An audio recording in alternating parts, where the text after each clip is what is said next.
My name is Shez Iqbal. Been in the industry for decades, and I was so happy to be included in this series, The PPA Presents I Found Myself in Publishing. I found myself in publishing with the PPA. So happy to have Saj Merali here in the conversation today, the CEO of the PPA. Honour to have you here. Thank you. Tell me a bit about yourself. Here. Thank you so much. So, well, you've introduced me, Shez, but I'm CEO of PPA. I run the trade association for what is magazine media. And I suppose I use the word magazine in the broader sense because we represent about, over 200 members now across quite a broad church of types of members. So all the way from, multinational, global consumer businesses, B2B, all the way down to smaller independents as well. So a real broad variety of members. What do we do at the PPA? I think we're trying to deliver value in a few different ways. So, we try and bring them together to knowledge share, to learn. We offer training, events for inspiration. We also break down some of the big topics so that they can understand how to inform their own strategy. And then the other kind of big reason for why we exist, I suppose, is, the power of the collective. The PPA really comes into its own when we can stand up for members where they all have a shared interest. So, things like our public affairs work and the work we do with government to make sure that we have the right regulation in place or that we've got the right business environment for our members to operate in is also a key area of what we focus on. Very interesting. Yeah. Sounds like a big role. What's the day-to-day look like? Can vary. I mean, today obviously I'm podcasting. Other days, we run a lot of our own events. We also get involved in external events and things like that. It could be, meeting members, spend a lot of time with them, trying to understand what they need from us and making sure that they know what they can get from our sort of programme of work. I don't think any day is the same, although I'm still struggling to get my kids to understand what it is that I do every day. Let me know when you've worked out how to do that. Yeah. Very good. So part of the reason why I'm here is off the back of the great work that you're doing with the NextGen board. I was massively impressed by everyone that I've met on the board. Yeah. It'd be great for you to... Brilliant. They are brilliant, yeah, absolutely. It'd be great to get your thoughts on what the NextGen board is and why you set it up. So the NextGen board was originally set up to get younger, more diverse voices setting the agenda for the PPA. And part of that also in terms of equity back to that group as well, right? How can we make sure that we are giving people the opportunity to understand how a board operates and give them an opportunity to sort of get involved in industry projects and things like that. So that was the sort of the reason for setting it up. And so 2 years ago, we launched this and we had a group of 15 absolutely amazing individuals that have blown us away over the last couple of years, sort of working on several projects on behalf of the PPA as well. So one group's been focused on an industry talent campaign that we hope to go live very soon. We've got another group really thinking about engaged communities and how we showcase the audiences that our publishers reach externally and the value of these audiences. And then we've got another group really thinking about the definition of what premium publishing actually means. Like what do we mean when we talk about premium publishing or media held to a higher standard, and how does that sort of reflect how consumers need to think about why they need to pay for the content that we're producing, but also from an advertiser perspective, why should they be thinking about paying a premium to be in the environments that are trusted and offer brand safety and offer effectiveness and all of those things. So some really, really important work that's going to set the agenda for the future of the sector, really. So yeah, it's been brilliant. What I find fascinating is that you've got this great group of individuals together, and there is that action behind it.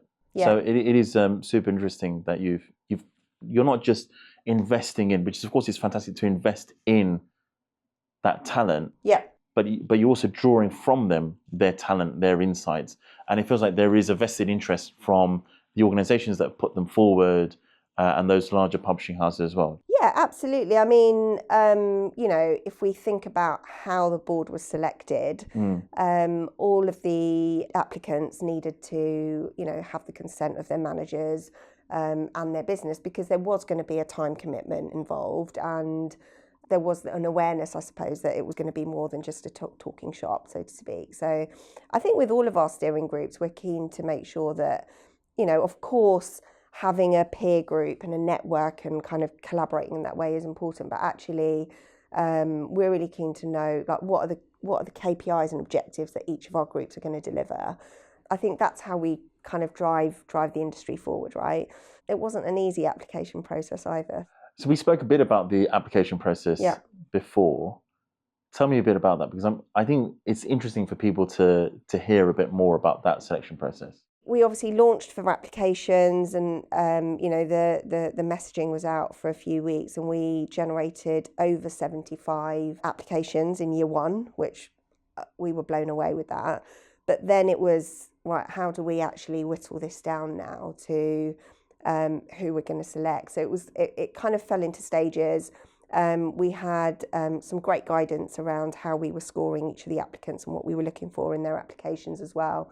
And we invited 24 candidates back for sort of face-to-face, one-to-one interviews, which took place in one day. And we had a number of sort of industry experts from, different businesses on the recruitment panels as well. And it was that day that we then appointed the sort of the final 15, if you like. In fact, it ended up being 16 because there were two that we just couldn't choose over because it was so tight. So we kind of did 16, but it was really impressive to see the standard as well of the kind of conversations that were being had, and just how diverse that group is, not just from an individual perspective, but actually the types of roles that they do or the businesses that they represent as well. So we were really happy with how that all turned out. Yeah. On the point of diversity. Yeah.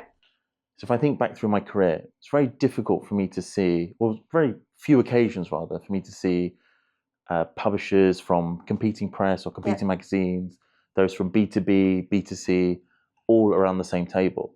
Whereas under the PPA umbrella, actually you've got B2B, you've got B2C, you've got niche publications, all with various different needs and wants and desires.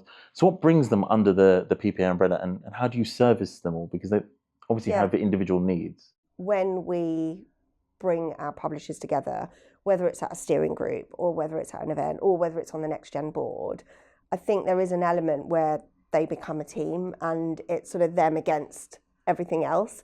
And I think there's definitely a growing appreciation that the competition isn't actually the other people in the room, that there's bigger competition out there, primarily the tech platforms, but I think there's a lot of competition for people's time, for people's attention, actually beyond media as well. If you think about our daily lives as consumers, I don't think that competitive element exists, and there's a real collegiate feel for when everyone does come together, right? So, and hopefully you've appreciated that, with the short time that you've sort of spent with the NextGen board as well. So, yeah. And your second question, how do we deliver for such a broad range of members? I think what is that strategic glue that sort of brings all the members together under the umbrella of the PPA?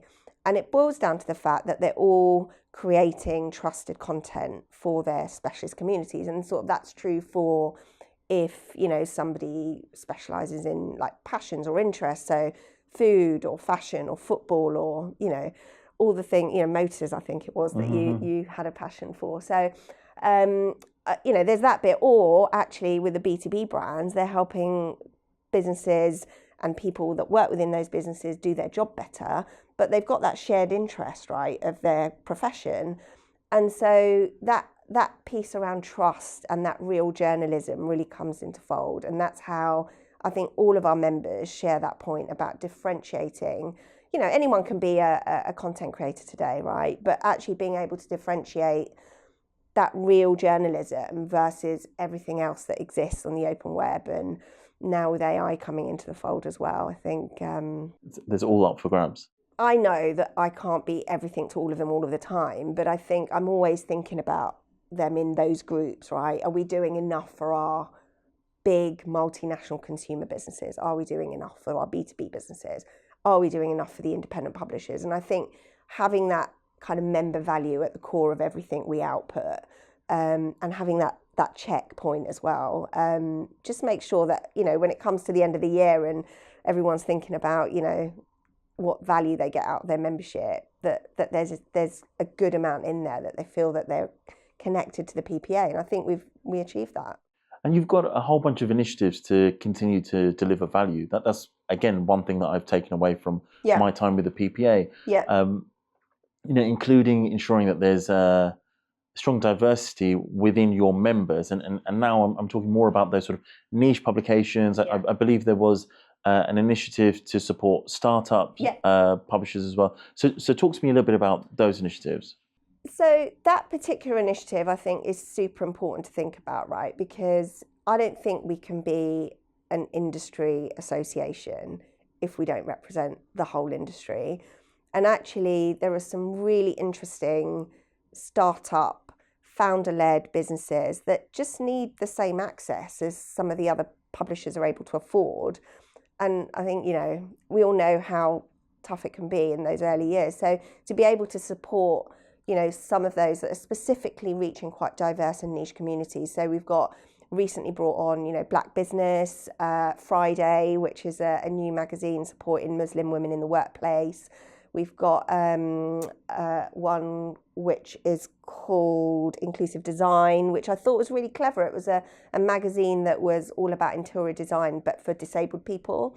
So yeah, that's a way that we can help those startups just access the same information, but also, be part of a community that we're representing.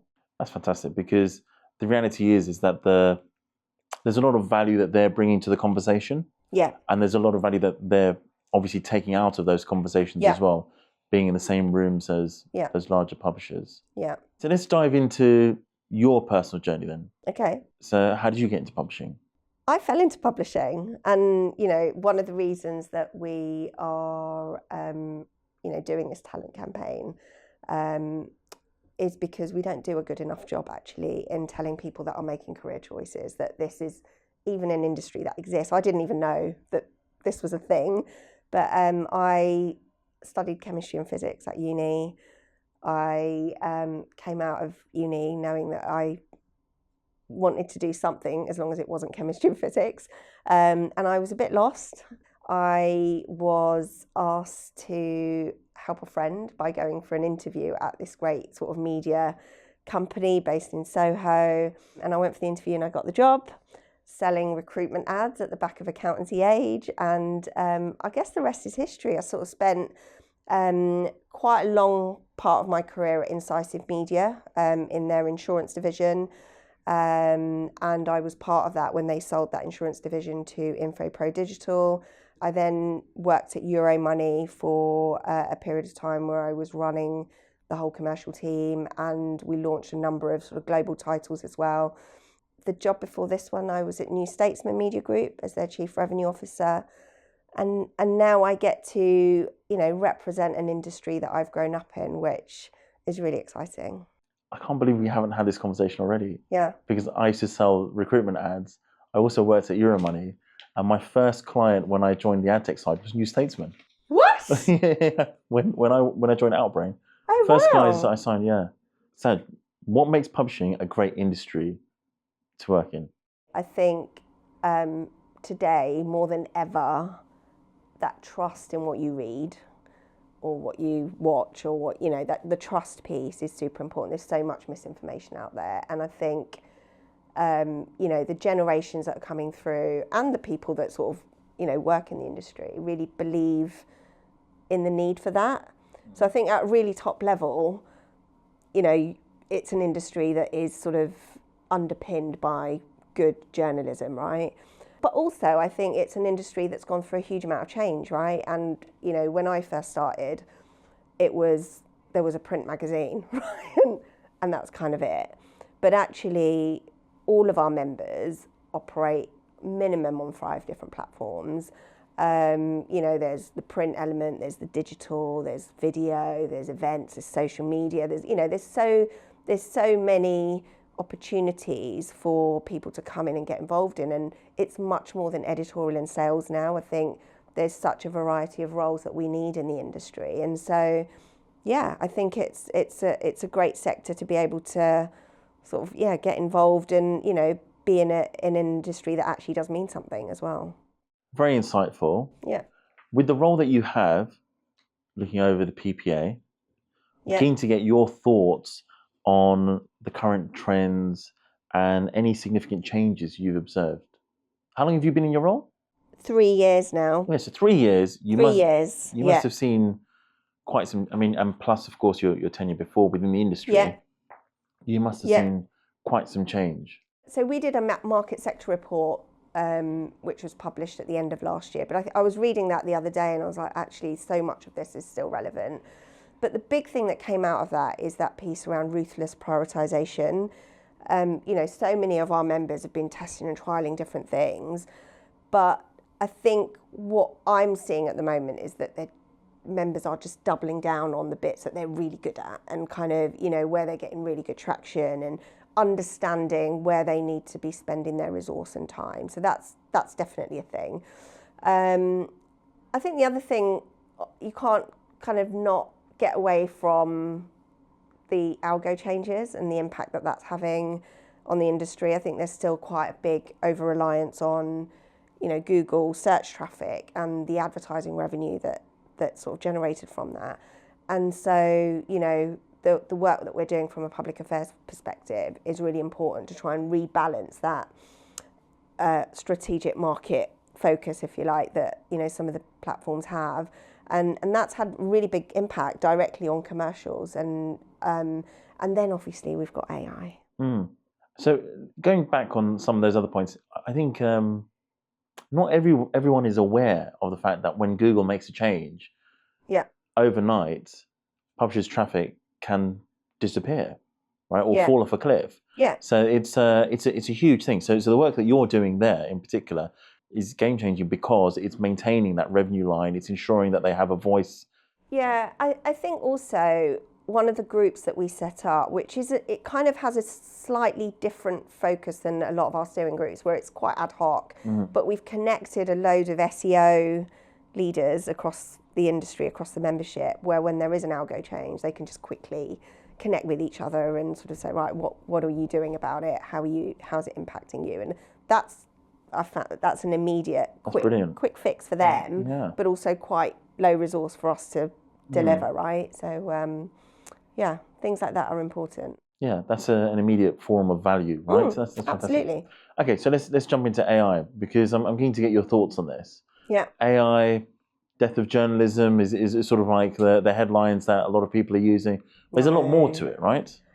Yeah, I think AI kind of falls into maybe 3 different strands at the moment. So there's the work that we're doing around copyright and IP and making sure that publishers are paid for the content that's been used to train some of these large language models. And so, that continues, and that, is not something that we want to be backing down on. We're keen for that to be regulated or have some sort of a method for publishers getting paid. And then I think there's, how AI technology can help workflow and product flow, and I think that's becoming table stakes now. I think most publishers are using AI in some capacity to help support the role. I mean, if you think about an editor's role, right? Let's just take that one role. They've gone from writing one story to having to be broadcasters and like run podcast series and tag articles, and and so the role has got bigger and bigger, but yet the resource that is having to do more with less effectively. So if technology can be used to kind of get rid of some of those things that no one really enjoys doing and actually allows them to be creative or get deep into a story and things like that, then that's a good thing, right? And even the PPA, we've been trialing some different sort of AI technologies to help support our workflow.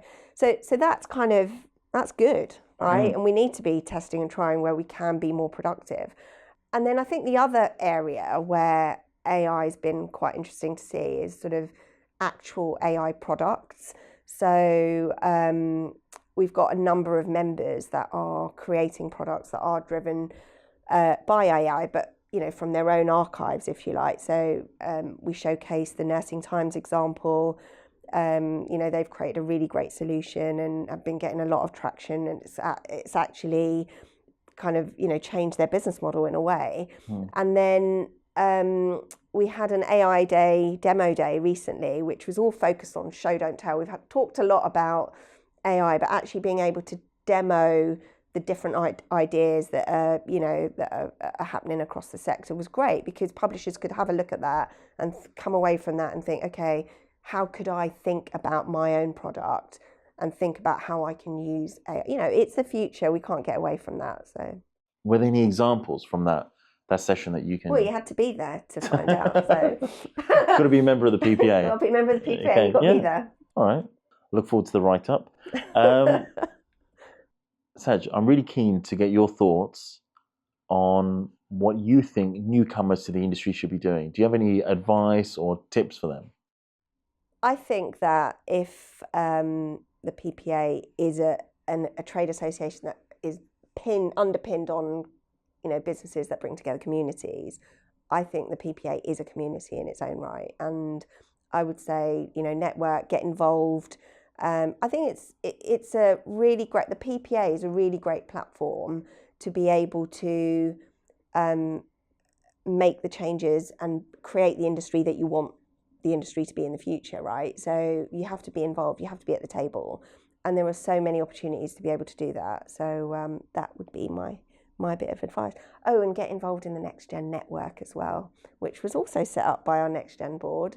But it's an opportunity for new industry sort of newcomers to get involved and meet other peers and, understand more about what it is to be part of the industry. That's a networking event? Yeah. Okay. Yeah. Right. So we had our first one last week. But yeah, we hope to do many more of those. Saj, yeah. What would you like the audience to take away from this conversation?